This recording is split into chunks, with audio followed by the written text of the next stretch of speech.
Baik, Assalamualaikum warahmatullahi wabarakatuh. Sebelumnya izin memperkenalkan diri, nama saya Nabila Aisyah dengan NPM 2117051036 dari kelas CD. Dalam video ini bertujuan untuk memenuhi tugas pemrosesan bahasa alami saya dalam implementasi pembuatan korpus menggunakan library NLTK dengan bahasa pemrograman Python. Dengan dosen pengampu yaitu Bapak Dr. Renat Akmal Junaidi, MSc, dan Bapak Rizky Prabowo, Eskom Mkom. Jadi di sini saya akan singgung sedikit terkait NLTK Library. Jadi NLTK Library ini berbasis pada bahasa pemrograman Python, yaitu adalah toolkit yang dapat digunakan untuk pemrosesan bahasa alami. Jadi toolkit ini memiliki fungsi seperti pembersihan teks, penggabungan bentuk kata, pelabelan untuk speech tagging, terus analisis tata bahasa, dan analisis semantik. Jadi NLTK ini memiliki sejumlah besar korpus bawaan termasuk berbagai jenis materi teks seperti novel, berita, teks obrolan jaringan, ulasan film, dan lain sebagainya. Jadi mencakup bronze corpus, terus Gutenberg's corpus, terus inaugural address corpus, dan Reuters corpus, dan lain-lain sebagainya. Jadi lanjut aja ke codingannya. Jadi yang pertama di sini saya ada melakukan import library dan install NLTK dan install Sastrawi. Tapi di sini saya tidak jadi menggunakan untuk tidak jadi install NLTK karena tanpa install NLTK itu bisa diproses. Jadi saya di sini cuma import NLTK. Jadi yang pertama di sini ada pip install Sastrawi. Jadi gunanya itu untuk menginstal pustaka Python yang bernama Sastrawi yang digunakan dalam pengolahan bahasa Indonesia. Jadi di sini teks file yang saya masukkan itu berisi bahasa Indonesia. Jadi di sini akan diproses oleh si library Sastrawi. Selanjutnya di sini juga saya melakukan import NLTK untuk dapat mengakses tools dan sumber daya yang berguna untuk tugas-tugas pada NLP. Selanjutnya di sini juga saya melakukan import RE. Jadi RE itu merupakan singkatan dari regular expression yang digunakan untuk memanipulasi dan mencocokkan pola pada teks. Selanjutnya di sini ada NLTK download pang yang saya gunakan untuk mengunduh data yang diperlukan oleh NLTK termasuk tokenizers atau pang. Jadi nanti si pang ini untuk tokenization. Selanjutnya ada NLTK download stopword. Nah, jadi gunanya itu untuk mengunduh data yang diperlukan oleh NLTK seperti stopword, yaitu kata-kata umum yang sering diabaikan dalam analisis teks, seperti kata dan, terus itu yang, dan sebagainya. Nah, itu akan dihapus menggunakan library stopword ini. Selanjutnya ada form NLTK tokenize import word tokenize. Jadi gunanya ini untuk mengimport fungsi yang digunakan untuk membagi teks menjadi token kata-kata dan token kalimat secara berturut-turut. Nanti akan saya jelaskan bagian bawah. Selanjutnya ada form NLTK tokenize import send tokenize. Nah, jadi gunanya ini untuk mengimport fungsi yang digunakan untuk membagi teks menjadi token kata-kata dan token kalimat secara berturut-turut. Jadi dia akan menggabungkan setiap setiap kalimat, setiap beberapa kalimat itu menjadi satu kalimat saja. Selanjutnya di sini ada form NLTK corpus import stopword. Jadi gunanya itu dia kan menghilangkan kata-kata umum yang sering diabaikan dalam teks yang sudah saya singgung tadi kait NLTK download stopword. Selanjutnya di sini juga ada from Sastrawi stopword remover factory.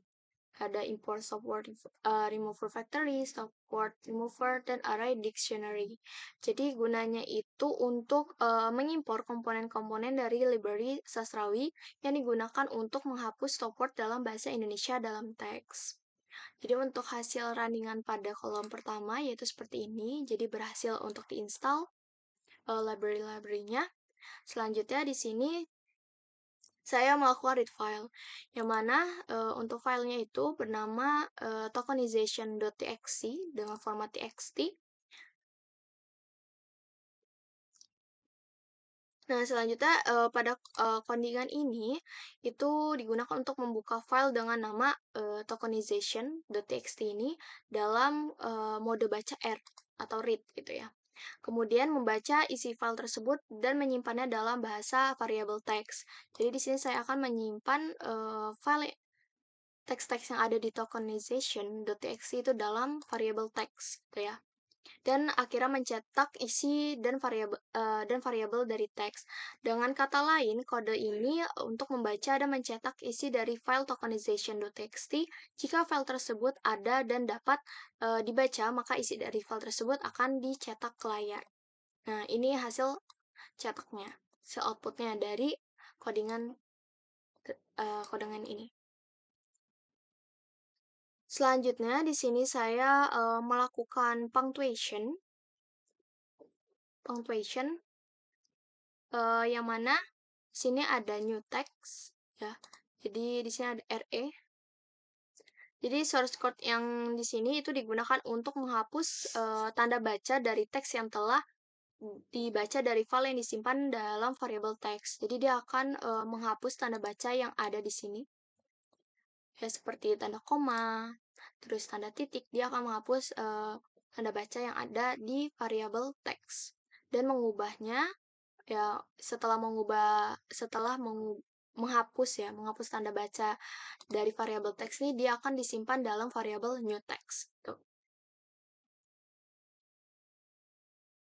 Jadi si res.sub ini tuh digunakan untuk pemanggilan fungsi sub dari model RE atau regular expression yang digunakan untuk mengganti pola dalam teks tuh. Selanjutnya di sini saya melakukan lowercase. Jadi lowercase itu untuk merubah huruf besar menjadi huruf kecil. Jadi kan ini sebelumnya masih ada huruf besar ya. Masih ada huruf besar seperti ini. Tadi udah hilang tanda bacanya, tapi masih ada huruf yang besar seperti ini. Nah, di sini kita akan mengubah huruf kapital ini menjadi huruf kecil semua. Gitu. Jadi di sini ada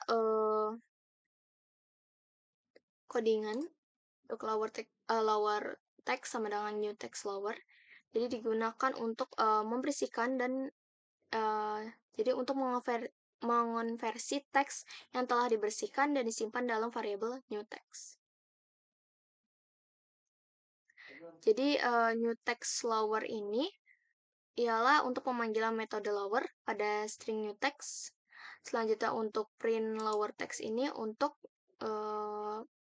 menghasilkan output untuk pemanggilan variabel lower text ini. Nah, sini udah berhasil diubah, yang tadinya suatu ini S-nya huruf kapital menjadi kecil, dan seterusnya, gitu. Selanjutnya di sini ada proses tokenize, yang mana proses tokenize ini untuk membagi atau memisahkan teks menjadi token-token kata. Jadi kan di sini masih dalam bentuk kalimat ya. Nah, kita akan membaginya dalam bentuk kata-kata. Jadi di sini suatu, hari, serigala, melihat, gerobak. Ya. Jadi dipisahkan dalam bentuk koma ya, setiap katanya. Seperti ini. Nah, untuk yang ini, token sama dengan word tokenize dalam kurung lower text, ini sama aja seperti codingan ini. Sama saja, tapi di sini ada untuk print length tokens-nya. Jadi di sini dia untuk menghitung berapa jumlah kata yang sudah selesai dijalankan gitu ya. Jadi di sini ada 58 kata. Selanjutnya di sini ada print send tokenize lower text, yang dimana kata-kata yang tadi itu dijadikan dalam satu kalimat saja. Tadi kan itu dipisahkan dengan tanda baca, tapi di sini itu dalam satu kalimat gitu. Ini sama aja dengan bentuk outputnya sama dengan ini lowercase. Selanjutnya di sini ada stop word atau kata hubung. Jadi di sini dia ngeprint stop word dalam bahasa Indonesia. Karena di sini untuk untuk dapat dilakukan ini itu harus menggunakan library sastrawi. Jadi kalau misalnya tidak memanggil library sastrawi, maka tidak dapat dijalankan. Di sini ada kata stop word dari ada, adalah, adanya, adapun, aga, aganya, dan sebagainya. Jadi kata-kata yang ini tuh harus dihapus karena katanya sering muncul atau tidak memberikan informasi apapun gitu. Jadi di sini juga ada SV sama dengan stop word Indonesian. Dia ngebaca dari si file tokenization.txt. Jadi di sini ada kata serigala, gerobak, nelayan, pulang, melaut, dan sebagainya. Dia berhasil hapus gitu ya. Nah, di sini tidak ada kata yang bisa kita hapus gitu. Karena seperti serigala itu mungkin memberikan informasi penting, jadi tidak perlu kita hapus. Selanjutnya ada gerobak, itu juga bukan termasuk kata stop word ya. Karena mungkin saja gerobak ini memberikan informasi penting dan sebagainya. Nah, di sini saya mencoba karena di sini masih ada. Nah, di sini saya mencoba untuk menghapus 10. Gitu. Menghapus 10, maka yang tadi sebelumnya berjumlah 32 akan berubah menjadi 31. Karena di sini ada penghapusan satu kata gitu. Sebenarnya kata 10 ini bukan termasuk dalam stop word ya. Tapi saya di sini hanya mencoba saja gitu.